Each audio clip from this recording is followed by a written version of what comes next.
আসসালামু আলাইকুম এভরিওয়ান, চলে এসেছি পাপড়ি সুন্দরী ইটিসি ব্লগ থেকে। দেখেন কি যে মজা, কি যে মজা ঈদ শপিং। আহা হা হা, এই যে দেখেন শুধু ঘুরতেছি আর ঘুরতেছি, কিছুই কিন্তু কিনি নাই। কিপটা বর্গেসের সঙ্গে এই যে দেখেন, এ দোকান সে দোকান, সব দোকান, এই ড্রেস সেই ড্রেস, সব ড্রেস দেখতেছে, কিছুই কিনে দেয় না। বলে কি দেখো দেখো, শুধু দেখে দেখে মনটা ভরাও, কিছুই কিনতে হবে না, অনেক জিনিসপত্রের দাম।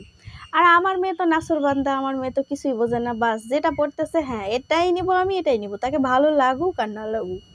তার গায়ের মধ্যে তো একটুকু কিছু নাই, মাংস টাংস তো কিচ্ছু নাই, কিছু খেতে পারে না। এই যে দেখেন, তারপরে ওখান থেকে ঘুরে টুরে হইলো না ড্রেস পছন্দ, তখন বলতেছে চলো তাহলে অন্য কোথাও যাই।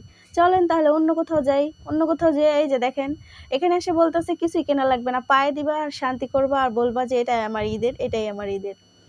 বাস, আমিও তো নাছোড়বান্দা, আমি আর কিছু না নিয়ে তো আসতেছি না। তারপরে বাস এই যে দেখেন, ছেলে মেয়ে সবার জুতো টুতো মোটামুটি কেনা হয়ে গেছে, আমিও কিনলাম।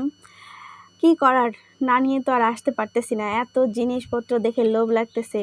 ঈদ বলে কথা, বলেন তো কিছু না কিনলে কি হয়। জুতার দোকান থেকে তারপরে গেলাম মেয়ের ড্রেস দেখতে আবার। যাই হোক, যেখানে সেখানে একটু ড্রেস ট্রেস দেখে দেখে টুকটাক একটু কেনাকাটা করছি। কেনাকাটা করে এই যে দেখেন কি ভিড় আর কি যে জ্যাম, কি যে বিরক্তিকর একটা জিনিস। তারপরে শপিং মলে চলে গেলাম।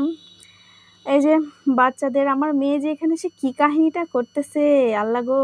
মানে বাচ্চা কাচ্চাদেরকে নিয়ে কোথাও একটু যাওয়ার ইচ্ছা হয় না। মানে যেখানে যাচ্ছে এই যে দেখেন কি করবে কি নিবে, মানে একদম অত্যাচার করে মারতেছে। এগুলো করে টরে বাচ্চাদেরকে নিয়ে একটু শান্তি মতো শপিং করলাম, করে টরে মজা করে এই যে আমরা চলে এসেছি। আজকের মতো এই পর্যন্তই, দেখা হবে নেক্সট ভিডিওতে। আল্লাহ হাফেজ।